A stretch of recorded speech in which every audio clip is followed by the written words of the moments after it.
Today we're going to learn about multi-step equations. The objective is I can solve multi-step equations.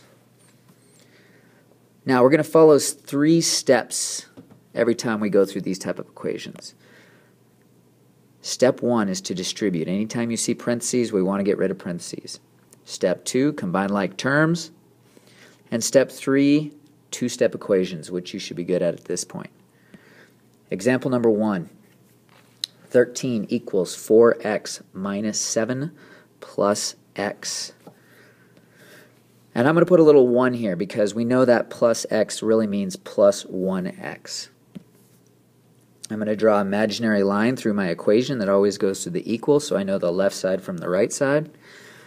And you'll notice there's no parentheses in this problem, so I get to skip step 1. I can't distribute without parentheses. Now, you'll notice on the right side of the equation, I can combine like terms. Step 2. I've got 3 terms on the right side of the equation, and I can only combine like terms if they're on the same side of the equal, so on the right side or the left side of that imaginary yellow line. So I've got 4x, subtract 7, plus 1x. You notice the 4x and the 1x are like terms because they both contain an x, so I can put those together. My new equation is 5x minus 7 equals 13. And now we're down to a two-step equation. Step 1, add 7 to both sides. My new equation is 5x equals 20, and step 2, divide both sides by 5. My final answer is x equals 4. And remember, in math, we don't always have to read from left to right. We can read backwards from right to left. So it's okay to have that x all by itself on the right side. Okay, example number 2. Negative 2x plus 3 minus 8 equals 1. Again, you'll notice no parentheses, so I cannot distribute. Skip step 1. Okay, step 2, combining like terms. Again, I'm going to draw this imaginary line through my equal sign. Because again, if I combine like terms, they have to be on the same side of that yellow line. You'll notice this time I underlined the plus 3 and the negative 8. Now, they don't have x's, but again, they are like terms because they don't have x's. So I can actually put those together, which positive 3 minus 8 is negative 5, or subtract 5. Negative 2x drops down, and then equals 1 drops down on the right side. Now I have a two-step equation. Step 1, add 5 to both sides.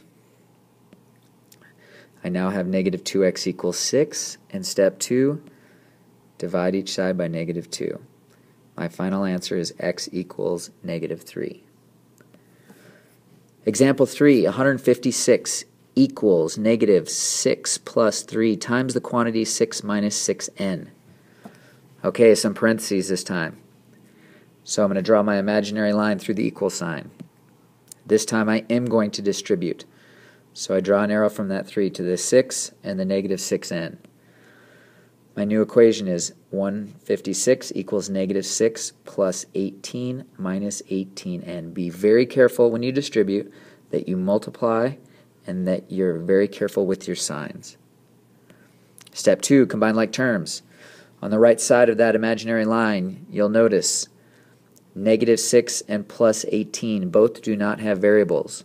I can combine those to give me a positive 12. My new equation, 156 drops down, the negative 18n drops down, and now I have a two-step equation. Step 1, subtract 12 from both sides. I get 144 equals negative 18n. Step 2, divide both sides by negative 18. My final answer is n equals negative 8. Example 4 kind of brings everything together one more time. 7 times the quantity 1 minus 5x minus 3x equals 197. Step 1, distribute. 7 times 1 and 7 times negative 5x gives me 7 minus 35x. The negative 3x drops down, equals 197. Step 2, combine like terms. You'll notice negative 35 or subtract 35x and minus 3x both contain the variable x. So they're like terms. I can put those together, which gives me negative 38x. The 7 drops down, the equals 197 drops down. And now I have a two-step equation. Step 1, subtract 7 from both sides. I now have negative 38x equals 190. And step 2, divide both sides by negative 38.